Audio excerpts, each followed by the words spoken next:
Hi, Wormies. It's common for people who are recently diagnosed with autism to have autism become their special interest. And having a special interest leads us to exhaustively study out every minute detail of whatever it is. The Complete Guide to Asperger's Syndrome is a Bible for autistics or anyone wanting an academic level, yet simple enough for anyone without a graduate degree in psychology to understand level explanation of autism.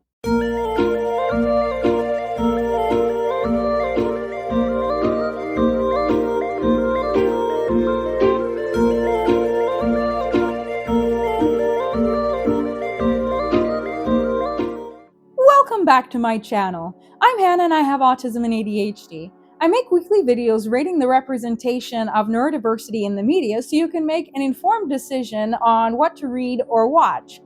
Hit that like and subscribe button to join the neurodiverse bookworm family so you don't miss out on the latest recommendation. The Complete Guide to Asperger's Syndrome is based on Tony Attwood's personal perceptions of children, adolescents, and adults with autism that he's seen in his clinics, as well as peer-reviewed research publications. Attwood hopes that this book helps parents and professionals better understand the condition, as well as autistics to understand themselves, that there is a logical explanation behind their apparently eccentric behavior. He believes that greater public awareness will bring about a more positive regard of autism and increase available supports for autistic people, as well as funding for research. He says, I wrote this guide to disseminate the recent knowledge that has been acquired on Asperger's syndrome, but it was also written to change attitudes. Knowledge changes attitudes, which in turn can change abilities and circumstances. In every chapter, he includes quotes from autistic people and strongly believes that autistic people should have the final say in whatever research and publications are done on autistic people. And that's why I rate the Complete Guide to Asperger's Syndrome a 5 on the authenticity scale. There's so much that I can relate to amongst the comments of these autistic people that he included. For example, he writes, Stephen Shore sent me the following comment. When I'm asked what I would like to eat or drink at another person's home as a guest, it's impossible for me to answer.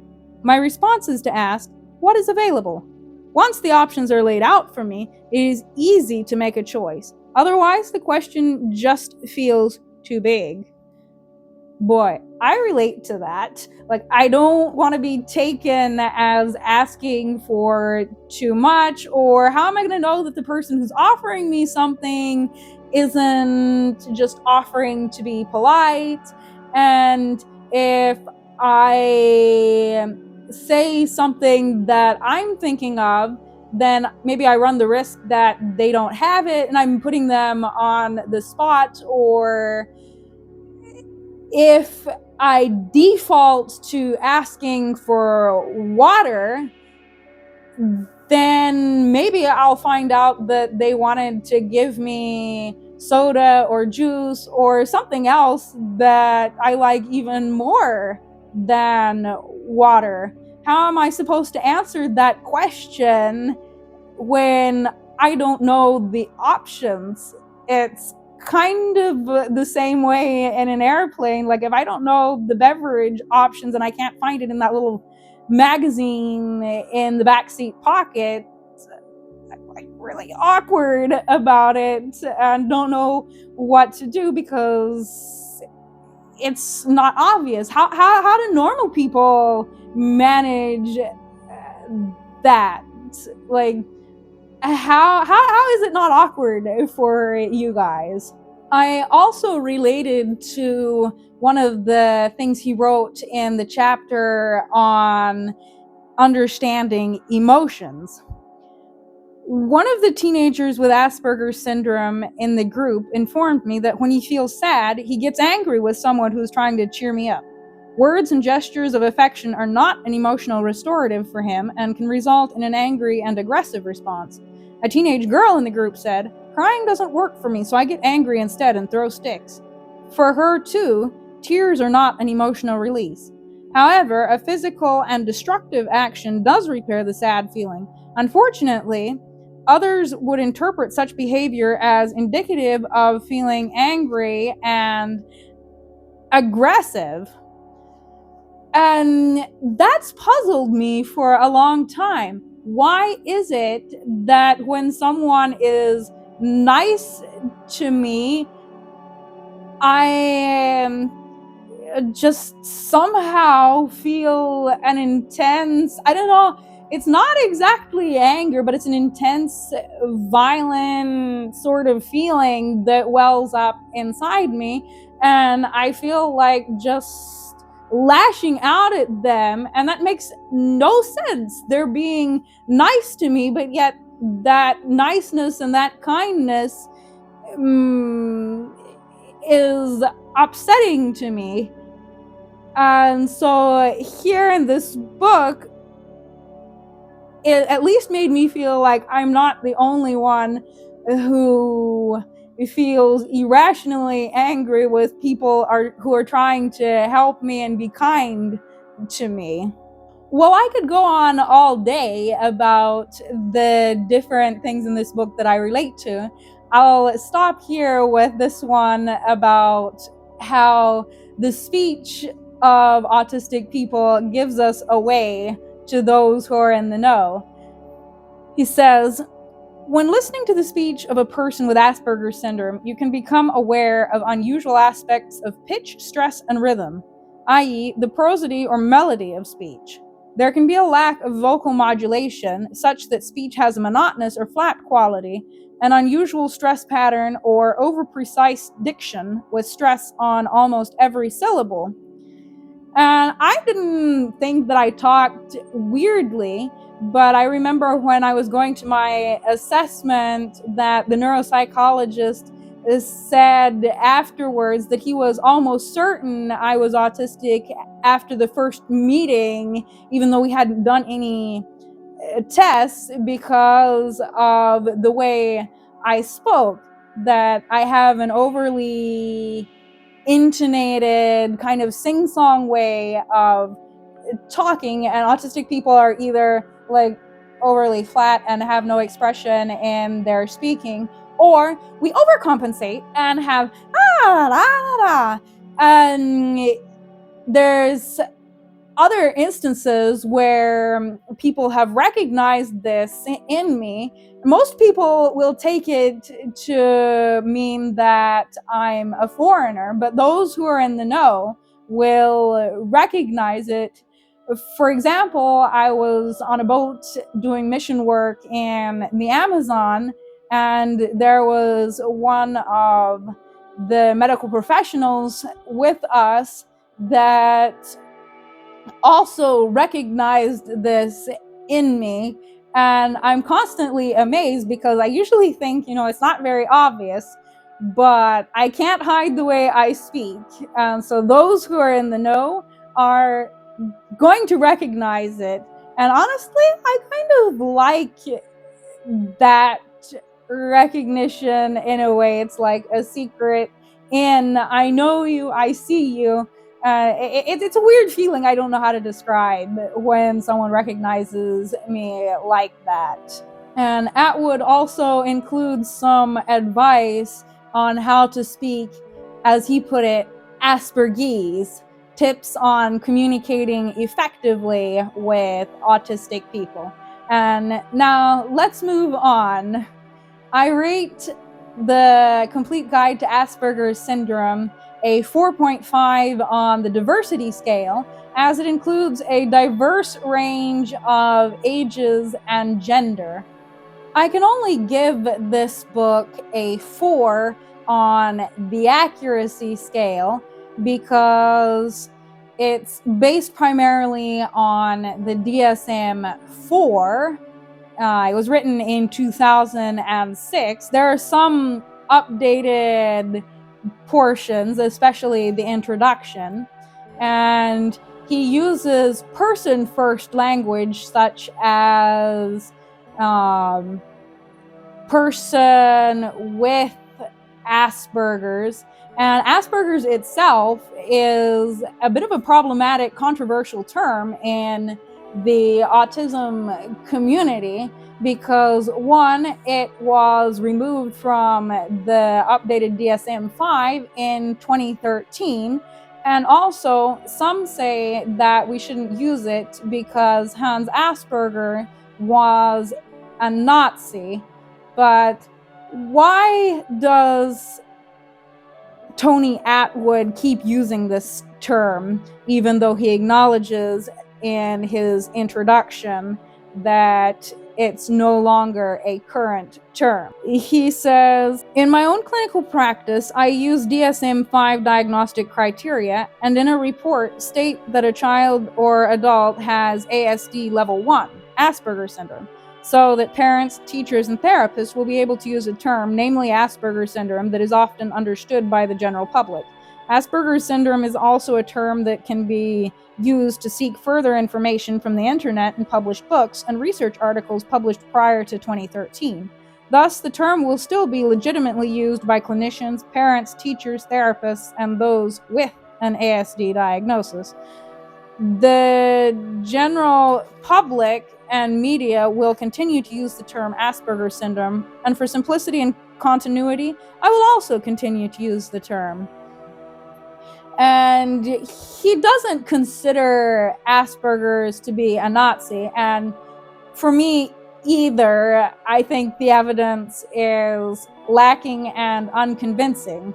Tony Attwood actually met Hans Asperger's daughter, Maria, who continues today working with autistic people. He calls Asperger a brave man to challenge Nazi doctrine, saying, "When I met his daughter, Maria, in Zurich several years ago, I asked her if it is true that he made those comments on code breaking, and she replied with an emphatic yes. She also explained that he was considered as a person of suspicion by Nazi authorities. I explained to Maria that his comments were remarkably astute, and that during the Second World War, British military intelligence had benefited from the characteristics of Asperger's syndrome among the mathematicians who had contributed to cracking the German Enigma code. Their contribution to the ending of the war was invaluable." I still, however, highly rate this book and his diagnostic notes and advice to clinicians on diagnosing adults and assessing females for autism. He says that a good assessment should not only focus on areas of difficulty, but also assess the person's strength so that you have a comprehensive report of the person that they can then go on to find the supports for their weaker areas and capitalize on the things that they're strong and have excellent abilities in. I also love his recommendation that more mature and experienced autistics mentor and advise younger autistics. It's amazing when you can have a role model that you relate to and can look up to in the community that has walked the journey before and can give you expert insider advice so that you don't have to stumble in the darkness and muddle about making your own mistakes when you could just learn from someone else. Attwood compares the normal stages of friendship with how autistic people tend to develop friendships, and in almost every chapter, he recommends social stories as a method for dealing with the difficulties in the area covered by that chapter. This advice is invaluable for teachers and educators on connecting with autistic people to help us learn in the way that we learn best. And no doubt about it, the Complete Guide to Asperger's Syndrome is a 5 for being thought-provoking, asking a great number of questions. Many people might be afraid to pursue a diagnosis, but Atwood counters this, saying, if there is no diagnosis and explanation, others will make moral judgments that will inevitably have a detrimental effect on the child's self-esteem and lead to inappropriate attitudes and consequences. And he describes 4 common compensatory developments that an undiagnosed person may have as they adjust to the realization that they are different, but they have no explanation.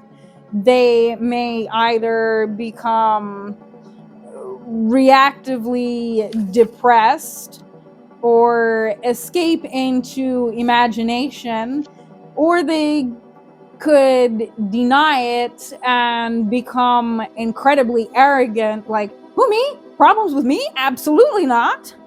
Or some of us are really good at imitating and fitting in, and so we observe how and study how other people interact, and then we just imitate them, and over time build up a list of if-then statements that govern our behaviors. And in order to help build their self-esteem after diagnosis, Atwood shares a self-affirmation pledge for those with Asperger's syndrome written by Leanne Holiday Wiley. I am not defective. I am different. I will not sacrifice my self-worth for peer acceptance. I am a good and interesting person. I will take pride in myself. I am capable of getting along with society. I will ask for help when I need it. I am a person who is worthy of others' respect and acceptance. I will find a career interest that is well suited to my abilities and interests. I will be patient with those who need time to understand me. I am never going to give up on myself. I will accept myself for who I am.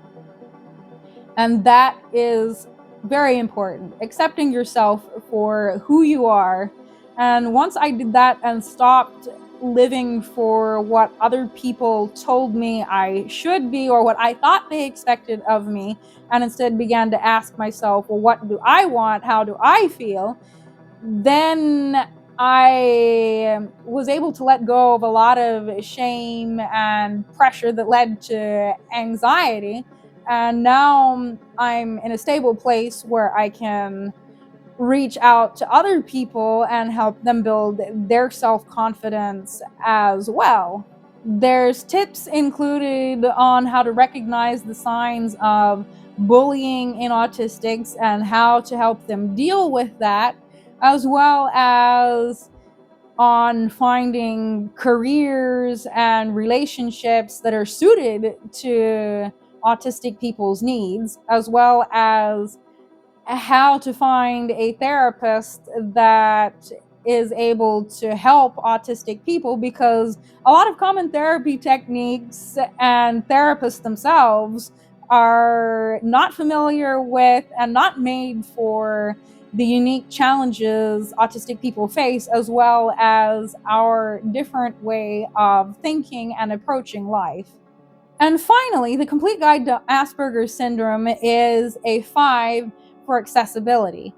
There are chapter headings that are easy to skim, and also if you don't want to read the in-depth portion and get all of the details, the academic level, you can go to the end of each chapter where there's a summary of key points and strategies of everything mentioned in the chapter for a quick overview. At the end, He includes an FAQ and a glossary of terms that perhaps the common person may not know, so that you can easily look up and understand them.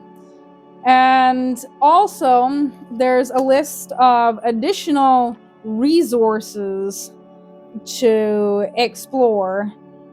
For example, there's a book list, and it's organized by different topics, such as explaining the diagnosis to the child or to other people, books for adults, fiction, and for any different category you could imagine.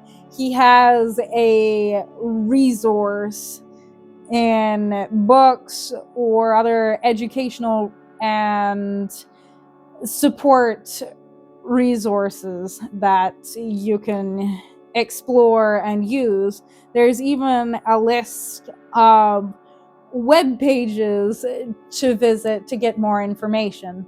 And that's it. Thank you for watching. Have you read the complete guide to Asperger syndrome? Let me know what your thoughts are on this book, and if you have some questions that maybe I could answer for you about what it's like being an autistic person, or resources that you could use to explore even more into this topic and find the support you need, I would be happy to provide that for you. So if you're looking for other neurodiversity related content, then click here to watch my latest review, and of course hit that like button and comment what you would like me to review next, and subscribe so you don't miss a single recommendation.